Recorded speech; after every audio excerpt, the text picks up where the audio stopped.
5시엔 지역의 이슈와 현안을 진단합니다. 5시엔 대전, 세종, 충남 지역민의 목소리를 듣습니다. 5시엔 시사라디오, 5시엔 대세남이 있습니다. 목요일 5시엔 대세남 집중 인터뷰 이어집니다.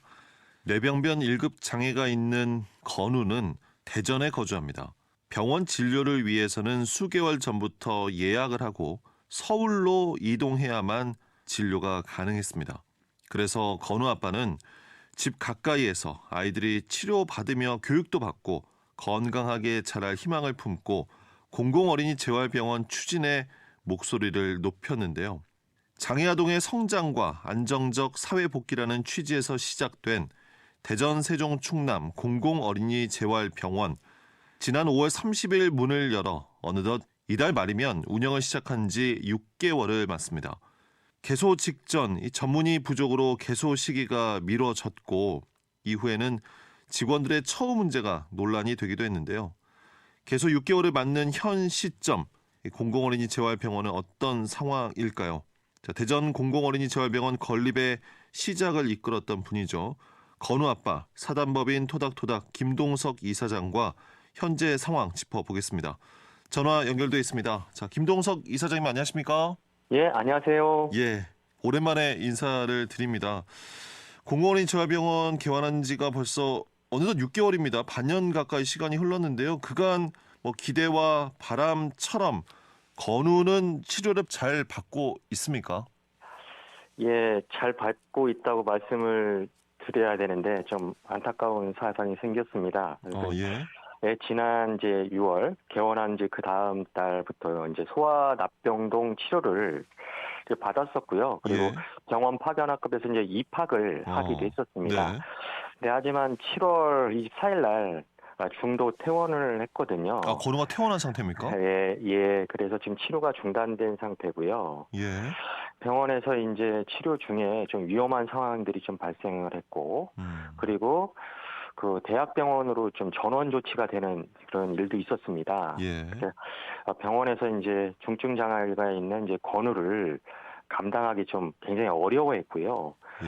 그러면서 건우도 이제 많이 힘들어했습니다. 그래서 어떻게 보면 너무도 기다렸던 공공어린이 재활병원이었기에 퇴원을 두고서 고민이 참 많았었는데요. 근데 이제 응급 판단을 하고 전원 조치하는 과정에서 건우가 좀 많이 충격을 받은 것 같더라고요. 그리고 치료 과정에서도 이제 어떻게 보면 건강 상태가 좋아져야 되는데 좀 더 안 좋아졌어요. 그래서 예. 퇴원을 했는데 어떻게 보면 아직 병원이 중증 장애 아동에 대한 이해가 좀 부족하고 이들을 치료하기 위한 시스템이 좀 제대로 좀 갖춰지지 않아서 예. 자칫 좀 위험한 상황이 다시 한번 발생할 수도 있을 것 같아서 정말 온 가족이 이 문제를 두고 맨날 며칠을 좀 고민하다가 지금 퇴원을 좀 했고 그래서 지금 집에서 좀 있는 상황입니다. 그래서 교육은 집에서 이제 순회 교육을 통해서 지금 진행하는 이런 상황입니다. 네. 예. 6월에부터 해서 치료를 받기 시작했고 파견학급에서 입학도 했지만 7월 중에 이제 중도에 퇴원을 한 그런 상황이라는 건데요. 환자와 보호자 측 그러니까 이용자 측의 입장에서 이 대전 공공어린이 재활병원의 운영 상황을 좀 더 자세히 짚어보겠습니다. 그러니까 본래 취지 자체, 목적이 중증 장애 아동들이 잦은 입원과 또 장기간 치료로 수업, 그러니까 교육을 놓치는 것을 우려해서 입원해서 치료와 교육을 함께 진행하고 가정과 사회로 복귀하는 것, 이것이 목적이었는데 본래 목적대로 그러면 잘 운영이 되지는 못하고 있다, 이런 말씀이십니까? 예, 그렇습니다. 지금 공공어린이 재활병원은 이제 입원 50병상, 소아납병동 20. 그래 말하자면 이 병원은 입원 중심, 즉 중증 장애 아동을 치료를 중심으로 한 대전, 세종, 충남의 권역병원인데요. 예. 그리고 말씀하셨던 대로 이 치료와 교육이 통합 운영되는 대한민국 최초의 모델이기도 합니다. 그런데 지금 현재 입원은 한 4명뿐이고 운영 자체가 입원 중심이 아니라 외래 중심으로 바뀌었습니다. 아니 50병상에 입원 병상이 있는데 지금 4병상밖에 입원이 안 돼 있다고요?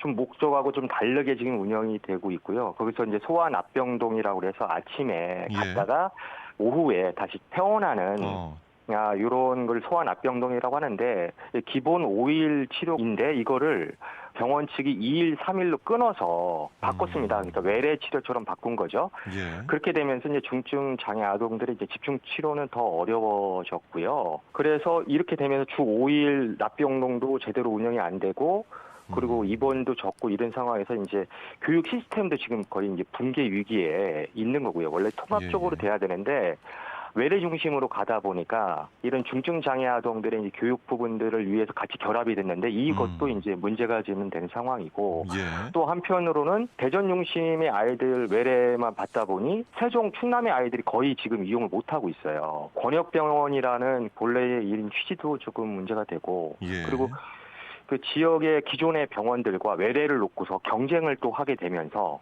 좀 어려운 상황들 어떻게 보면 공공어린이재활병원 건립을 통해서 어떻게 공급을 확대하는 그런 목적이 있었는데 이런 효과들이 떨어지고 있습니다. 그래서 좀 정리하면 예. 공공어린이재활병원이 본래의 목적에서 좀 벗어나기 시작하면서 중증 장애 아동들의 치료가 좀 더 어려워진 아이러니한 상황이 지금 발생을 하고 있습니다. 중증 장애 아동의 부모들은 특히나 이 병원의 개원만을 기다리셨던 분들 많았을 텐데 예. 좀 불만의 목소리가 많이 나오지 않을까 싶은데요. 이런 아이들이 우리 대전을 지역을 떠나지 않고 치료와 교육을 받을 곳이 좀 필요하다고 해서 정말 장애 아이들, 그 당사자 아이들이 거리도 나오고 더운 날 청와대도 가고 시청 앞에서도 이렇게 나오고 10여 년 동안 이렇게 노력을 그 아이들과 가족들이 노력을 해왔었는데 정작 병원이 생기고 나서 이 아이들은 그곳을 갈 수가 없는 상황이 발생한 거죠. 예. 참 뭐라고 말씀을 드리기가 어려운 참 그렇습니다. 좀 아쉬움이 있고요. 예. 이런 아이들을 위한 병원이고 이 아이들과 그 가족들이 노력해온 이런 부분들 정부와 대전시가 너무 잘 알고 있거든요. 예. 또 병원 지금 운영하는 일 잘 알고 있는데 좀 그런 부분들을 좀 모른 척하고 이렇게 운영하는 부분들이 사실은 이해도 되지 않고 많은 아쉬움들을 좀 얘기하고 있는 상황입니다. 네. 대전, 세종, 충남 넥슨 후원 공공어린이 재활병원 이 병원이 개원을 할 때 상당한 어려움을 겪었습니다. 특히나 이제 의료진 충원에서요. 지금의 이제 병원 사정에 대해서 더 들어보려고 하는데요. 현재는 의료 인력은 제대로 모두 갖춰진 상태입니까? 그렇지 않습니다. 근데 일단 문제가 됐던 의사 부분들, 소아재활 의사 한 분이 아직도 부족한 상황이고요. 가장 큰 문제가 되는 게 당직입니다. 당직위를 제대로 못 구해서 공중보건의로 이렇게 대신 채웠었는데. 예, 그렇게 저도 알고 있습니다. 예. 근데 이 공중보건의가 사실은 치과 쪽이에요. 그러니까 좀 중증 장애 아동을 케어하는 좀 어려움도 좀 있었고 또 기한이 끝납니다. 지금 끝나는데 당직위를 지금 아직 못 구한 거로 확인이 되고 있고요. 좀 이런 상황들이 되다 보니 입원을 적극적으로 알리지도 못하고 할 수도 없는 소극적으로 이게 나선 게 아닌가 싶기도 하고요.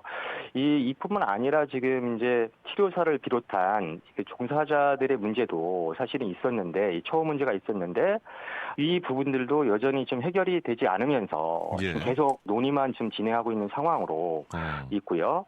어쩌면 종사자들은 그래서 노조도 만들고 근무 조건 개선을 요구했지만 뭐 반영되지는 않았고. 그러니까 치료사든 뭐 여러 의료 인력의 뭐 처우라든지 인력 부족 문제가 아직도 계속되고 있다는 겁니까? 이런 상황들이 지속되니까 분위기 자체도 그렇게 긍정적이고 적극적으로 나서는 이런 분위기들은 좀 아닌 걸로 좀 파악이 되고 있고. 그러니까 많이 얘기를 들어보면 근무 1년이 되는 내년 4월에 퇴사를 고민하시는 분들이 많더라고요. 또한 연차가 낮은 치료사분들이 대부분인데 좀 이들을 좀 교육시킬 수 있는 이런 시스템이 공공어린이재활병원에 없어요.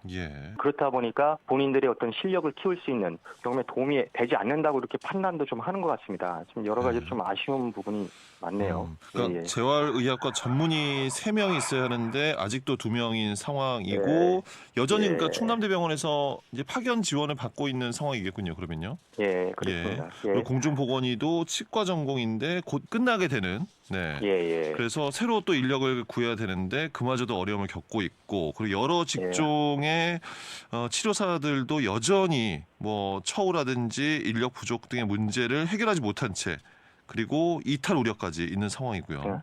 예, 예. 자, 진료비만으로는 이 병원의 운영 예산은 뭐 턱없이 당연히 이제 부족한 것이고, 내년에는요 운영비가 국비 없이 10위로만 구성이 된다라고 합니다. 적자난이 빤히 예상이 되는데 이 부분은 어떻게 보십니까? 지난 17일에 이장우 대전시장님께서 이제 시정 브리핑을 하시면서 2024년 공공어린이재활병원 운영비로 해서 국비 51억을 정부에 요구했지만 정부가 반영하지 않았다고 예. 좀 밝혔었고요. 또 대전시 복지국장은 행감에서 세종 충남과도 운영비 지원 논의를 한다고 했지만 여전히 어렵다고 얘기를 좀 했었습니다. 예. 좀 이런 상황에서 저희들도 이제 굉장히 가만 두고 볼 수 있는 상황은 아니어서 토닥토닥은 그래서 그러니까 운영비 국비 지원을 위해서 저희가 국회로 직접 갔고요. 그래서 강서원 국회의원을 비롯한 국회의원들을 좀 만나면서 저희가 국회 토론회를 개최했습니다. 이 문제로. 예. 개최를 했고 그리고 이후에 언론이나 여러 인터뷰를 통해서 국비 지원의 필요성들을 계속 지금 전달을 하고 있고요. 그리고 현재 저희가 지금 파악한 상황으로는 국회 보건복지위원회에서 대전 공공어린이재활병 운영비 27억이 통과가 됐어요. 아, 예. 예, 이 새롭게 이제 신설로 해서 되게 어렵게 이거를 네네, 그렇군요. 잡아냈는데 다행입니다. 통과가 됐는데 이제 이 문제는 이제 예결위를 통과를 할 수 있겠느냐. 지금 기재부가 굉장히 강하게 정부는 지금 반대를 하고 있거든요. 아, 이런 상황에서 어쨌든 저희들 시민들도 이렇게 노력을 하고 있고 대전시나 그 대전시에 있는 국회의원들이 지금 좀 더 적극적으로 노력을 해야 되지 않는가 이런 생각을 좀 합니다. 네. 예. 분명히 이제 짓는다고 다가 아닙니다. 네. 공공어린이재활병원은 병원을 찾기 위해 전국을 난민처럼 떠돌아야 하는 이 장애 아동 또 그 가족들의 간절한 마음과 염원으로 시작된 사업입니다. 전국에서 최초로 건립된 공공어린이재활병원에 장애 아동이나 그 가족들이 얼마나 큰 기대를 안고 계셨을지요. 앞으로 계획 중인 다른 병원들도 있습니다. 좋은 선례가 되기 위해서라도 보완과 대책이 마련돼야 할 텐데 이사장님께서는 어떤 부분이 보완돼야 한다라고 보십니까? 예. 지금은 정상적으로 운영된다고 보기가 어렵거든요. 정상 운영이 되려면 무엇보다 본래의 목적대로 운영되도록 해야 된다는 겁니다. 그래야만 공공이란 이름으로 만들어진 이 어린이 재활병원의 정당성을 찾을 수 있을 거고요. 이럴 때 국비 지원도, 세종 충남의 운영 지원도 힘을 얻을 수 있을 거라 생각을 합니다. 예. 또한 운영비 확보가 어려운, 저희도 이해해요. 그 어려움을 좀 사실은 이건 근본적으로 개선하기 위해서는 법률이나 조례 보완을 통해서 이 예산 지원을 명시하도록 할 필요가 있다고 보고요. 예. 대한민국 최초의 공공어린이 재활병원입니다. 시행착오가 있을 수 있죠. 하지만 좀 빠르게 개선해서 본래의 목적대로 제대로 운영을 해서 대한민국의 롤 모델이 되었으면 좋겠습니다. 예. 이사장님 오늘 말씀은 여기까지 듣도록 하겠습니다. 인터뷰 감사합니다. 예, 고맙습니다. 예. 집중 인터뷰. 공공어린이재활병원 개원에 힘써온 사단법인 토닥토닥의 김동석 이사장에게 개원 6개월을 맞게 되는 대전 세종 충남 넥슨 후원 공공어린이재활병원의 성공적인 운영을 위한 이용자의 입장과 또 바람 들어봤습니다.